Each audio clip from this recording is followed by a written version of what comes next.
Barely 24 hours after the latest release of kidnapped passengers on the Abuja-Kaduna bound train, President Muhammadu Buhari has met with some family members at the presidential villa.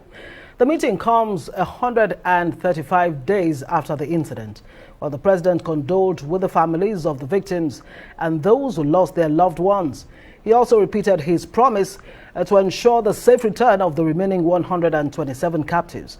Buhari says the terrorists will be hunted, pursued, and spoken to in a language that they understand. He reveals that the government had considered deploying lethal military force in the rescue efforts, but discarded the idea.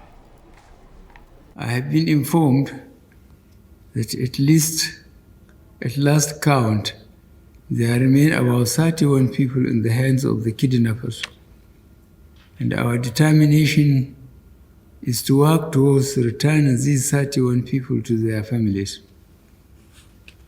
It is understandable that emotions typically run high.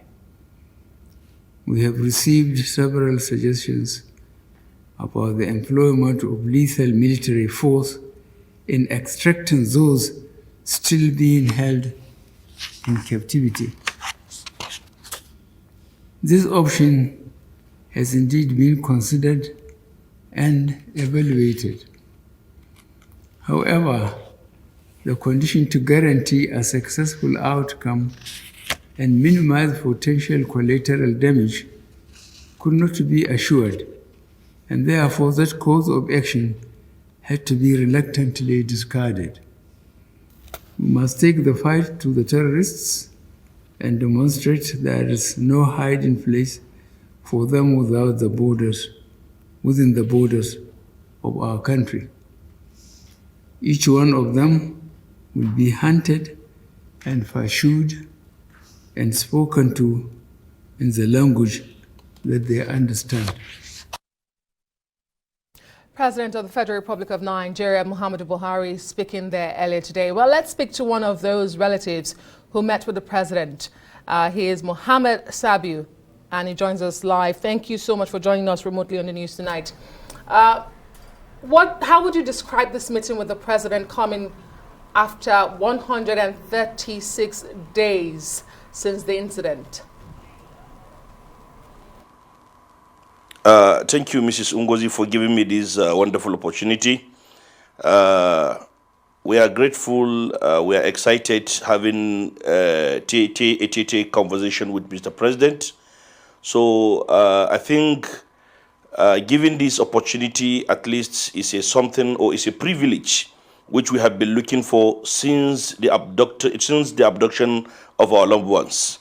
So what we have, the discussion, it was, let me say it, so far, so good.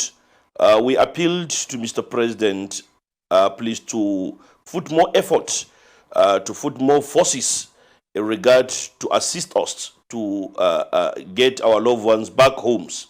And Mr. President assured us what he is doing, and then they are working tirelessly in order to see our loved ones back home. So we appeal again because there is some modalities which has been followed in this regard, because ways of collecting ransom have been put in place. Many people have been released, have regained their freedom, so they have paid for the ransom which they are now with their loved ones.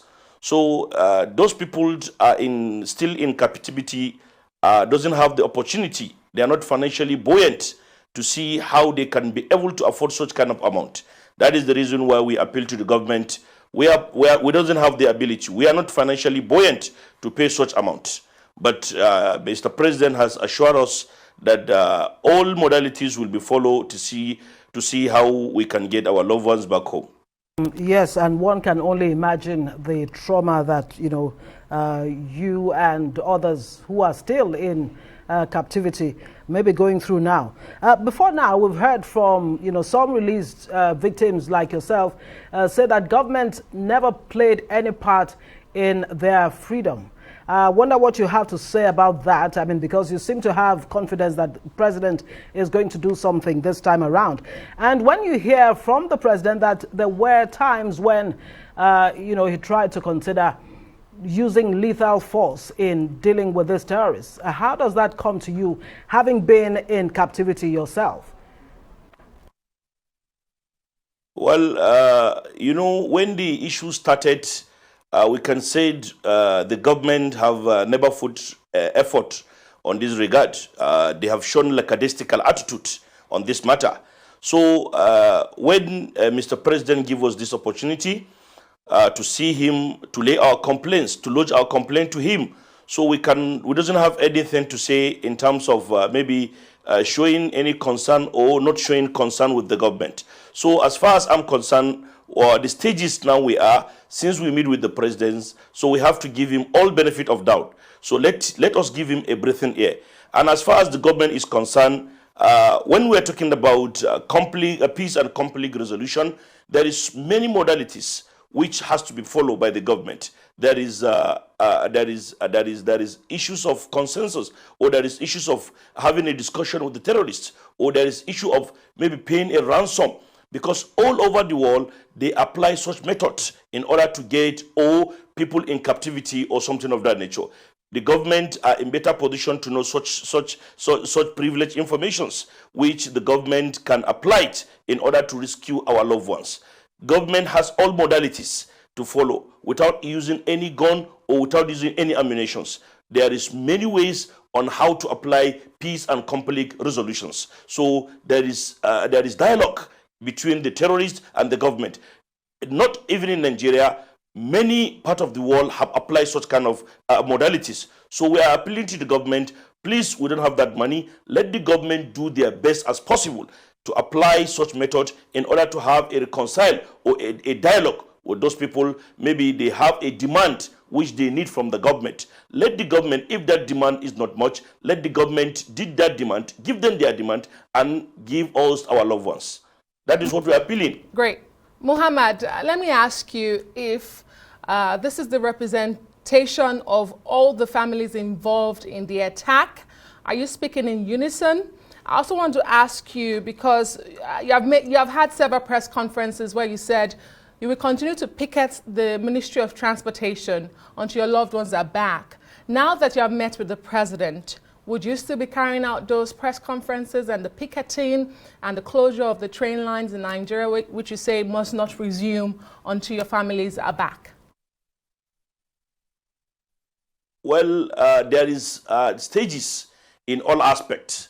You know, when we meet the Mr. President, you have heard it. You just display or play his speech now, what he said and what he has been saying on this regard. So, but our concern is that to get our loved ones back home.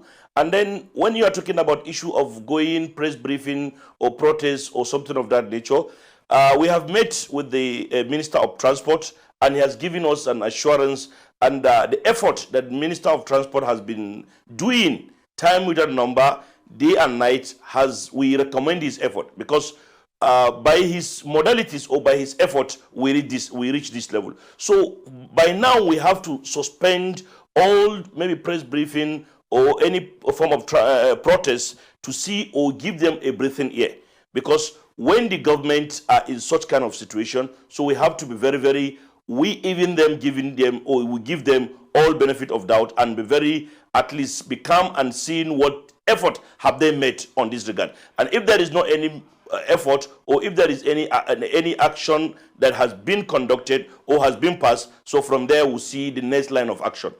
Right, Mohammed Sabiu, thank you so much for joining us, a relative of one of the kidnapped victims there, the AK-9. Thank you, Mrs. Ongozi, for giving me this wonderful opportunity. Thank you very much. Thank you very much. And this one is also here. It's not just Ngozi that's here. Thank you very much.